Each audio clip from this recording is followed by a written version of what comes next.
Hi, everybody, and thank you for tuning in. My name's Tim Sadler, and I'm the co-founder and CEO of Tessian.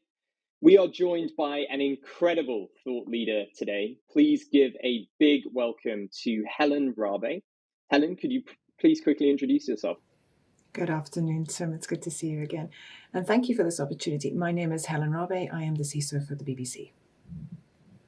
Short I have and a whole sweet. bunch of I have a whole bunch of questions for you today, Helen. So let's dive in. First off, why did you choose a career in security? How did you end up as the CISO of the BBC? Oh, well, that's a long journey, and your viewers don't have that much time. Long story short, I got into technology in the mid-90s. I've been through the entire systems lifecycle. General IT security was always in the background because I delivered networks projects, so traditional perimeter-based security with firewalls, very old-fashioned, and that tells you how old I am. But aside from that, I was always fascinated by security, always. I just didn't have that deep tech background that enabled me back then to get involved in it as a subject matter expert. What I then did was start to lay foundation stones that would give me the opportunity to bounce into it, sort of in the 2011, 2012 space. My big break came in when I was taken on as the head of InfoSec for Costa Coffee, and it's kind of just snowballed from there. So being a CISO, yeah, that was a decision I made sort of 10 years ago. That's where I wanted to go, but I had no clue what I was doing. And many people watching this will want to become security leaders, just like yourself. But what is the one question that you ask people when they come to you for advice? And they say they want to be a CISO. I go, why? So you have to ask yourself that question these days, right? Back when the CISO title is just a title, and it's a lofty one at that. A bit of false advertising in some cases, but nobody can pigeonhole what a CISO does. It's just not possible. You have to ask yourself why you want to be a CISO, what you think this job is about. And the number of people who can't answer that question when I bounce back, and actually I had that recently with a lovely young woman who came to me and said, yeah, thank you very much for that. I really want to be a CISO. Would you mind if I pick your brain? And when I said to her, why? She couldn't answer the question. I don't know what people think it is that we do as CISOs, but speak to us, understand the nature of the job, because it isn't an easy job. It is highly stressful. And because no two roles are alike, you need to be able to be somebody who's quite flexible and adaptable. You need to know that even though the principles are the sound with regards to how we manage security and risk, the role of a CISO will never be the same from one job to another. So ask yourself Let's unpack that a little bit. Sure. Yeah, I think it's a great question to ask. And I'm interested in why maybe so few people actually understand or have a good answer for that. But let's unpack why being a CISO, I'd say the BBC is maybe different to being a CISO at Costa Coffee. Like, why are each of the roles different? Why each of the roles? First of all, the industry sector, the maturity of the company, the business. Where is the business going? What is its strategy? What does it want to do? The nature and scale of what you're securing and what matters to the business. What risk matters to the business? Retail versus media and communications, two different beasts, but both of them equally important. So with Costa, it was data. The data really mattered. They had a great deal of data around customers and consumers. And GDPR was just in the offing, so the requirements around that and the needs around that were starting to change the culture of the organization and its requirements. Data is no less important to the BBC. It's just what matters to the organization that you're going into. I don't know if that answered that question for you, Tim. It does. So it's about the organization. Each industry as well has different priorities and different different missions in terms of what the CISO is going to have to prioritize and be most focused on. When people come to you for advice, what is the right answer to that question of why do you want to be a CISO? And I'm sure you're going to say there is no one right answer, but in your mind, though, what are the traits that somebody has to have to be a really effective CISO? Like, what are the characteristics? What are the things that you think somebody has to actually possess to be successful in, first of all, getting the role and then thriving in the role? Let's do that back to front. First of all, wanting this role. And this is a subjective response, right? This is all about my thought process and what I subjectively feel is necessary to be a CISO. First of all, personal resilience is absolutely key. You need to be a highly resilient individual. This job is not for the faint of heart. And none of my peers that I talk to are in any way, shape, or form going to push back on that, I'm pretty sure. You need a high degree of personal resilience. The stress levels in this job can be pretty intense. So that's the first thing. Know thyself is key, right? You're going to come in for a huge amount of criticism. You're also going to come in for a lot of focus, depending on the nature of the job. The more specialized your area becomes, whether you're working in a startup, financial services, media and comms, the more high profile your role becomes, the more highly visible you become. Okay, so be aware people will come to you for counsel and advice. You need to be aware that you're going to be pulled on as a role model. You may not have asked for that, but you will be pulled on. So you need a measure of grace, patience, tolerance, and tolerance and patience are not the same thing for me. But you just need to be somebody who's able to, in the moment, understand what's needed, process and respond. Reaction is different. If you're a highly reactive person, you're going to struggle in this role. You need the ability to very quickly disseminate and be able to respond to a situation with calm and rational thinking. Because the last thing anybody needs is a CISO who has a very fragmented and reactive nature. So you're going to be required for that. So personal resilience, emotional intelligence, because this role requires a great deal of you when it comes to people. Security is not just about technology. That's a myth. The people angle in this is huge. You need to be able to be a strong negotiator, whether that's at the top exco level or whether it's down with your end users who are consuming the security awareness training and what have you that you're putting out there. You need to be able to deal with people. So that's just as a start. I wanted to come back to the...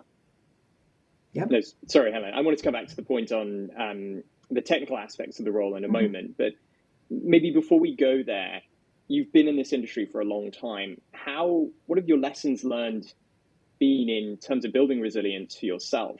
I have a lot of respect for every CISO. The sky is always falling when you're managing a security team. There's always some new crisis or problem you're dealing with.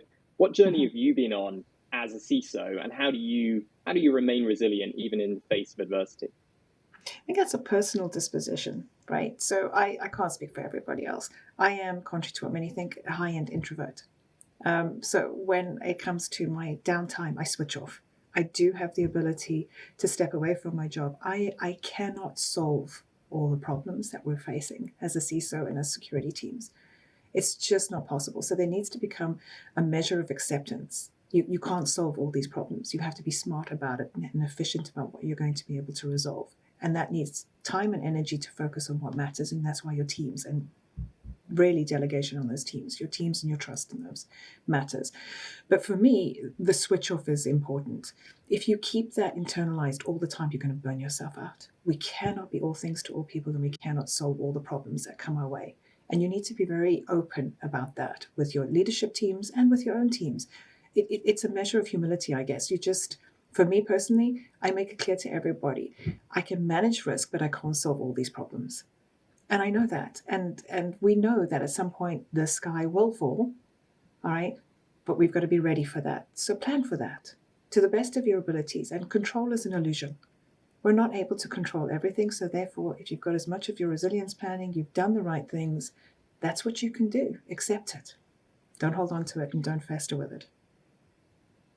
I wanted to come back to this point you mentioned about technical skills. So an assumption, I think, within the security community is that you have to be deeply technical to be an effective CISO. Is this a misconception? It's highly divisive as a topic. I wish I'd done it, to be honest. I don't have a deep tech background. I can hold my own, and those who work with me will tell you that, and I'm comfortable with that knowledge. But I feel that you do need some measure of technical expertise to be able to hold your ground with your teams at times. And that's why the team trust is so important. And I've learned over the years that it's more acceptable now not to be a deep tech, because the deep tech people are realizing that the business insight part of their jobs now is their challenge. We both have challenges in these areas. There's no right or wrong. It's what the role requires of you. If it requires, I see this in startups, they require deep techs because those individuals have to be on the ground at the coalface, all things to all people as they build out and mature. That's absolutely critical to them. But if you move into an organization that's highly mature, the deep tech isn't the be all and end all. What is where is the company's strategy going and how are you enabling that? And are you able to have those levels of communication from the top to be able to take a highly complex subject like cybersecurity and make it consumable to people who don't have technical backgrounds? So no right or wrong. I've seen challenges with it in my own personal career when I don't have it. I've seen a loss of respect come up towards me. There have been a lot of entry barriers for me getting in, but I see that diminishing now as we mature as an industry. That deep tech is no longer the factor that matters in your efficacy as a CISO. And when you speak to people who are interested in moving their career towards being a CISO, or they are, a rising star in terms of becoming a security leader, but maybe aren't from that traditional technical background, what advice would you give to them in terms of how you can upskill in that area? If, say, emotional intelligence or the people side of the job is your wheelhouse, is your skill set? If your end game is to become a leader and not a manager, a leader in security, you want to be the CISO, you need a rounded out skill set. You need to be able to do the people element. So learn the soft skills, get the emotional intelligence, the self-awareness, yourself, personal resilience. At the same time, when it comes to building out your skill set, figure out, do you want to do, you can do things like the CISM, the C-RISC, and the CISP. That gives you a great comprehensive outline. It did for me. So, but if you want to be a subject matter expert, an SME, and I don't believe I'm an expert. As a CISO, that does not make me an expert in security. I have the school of hard knocks and a lot of experience. That doesn't make me an expert. But if you want to be a subject matter expert, then yes, you're going to have to focus on a niche area and get into the meat of it, so to speak. So choose your lane, because there are now so many in our industry. All right. And that's a great thing. It means that security isn't just a technology-centric career choice. There are so many aspects of it now that have grown beyond that. The human-centric security, where we have psychologists, we have people like Dr. Jessica Barker out there. There are options for you in cybersecurity beyond tech. Just know where you want to specialize. But if you want to do a leadership role, you need to have a holistic skill set. And by that, I mean a well-rounded, and that includes the soft skills of you as an individual. I think something that's been great to see over the past few years is just the emergence of more and more role models and mentors within the security ecosystem. I think mentoring is something you would agree with is really, really important. I know that you're passionate about this, but you actually call it reverse mentoring, or you have this concept of reverse mentoring. Could you tell us what that is? So reverse mentoring isn't a new concept. I think it started in the 90s.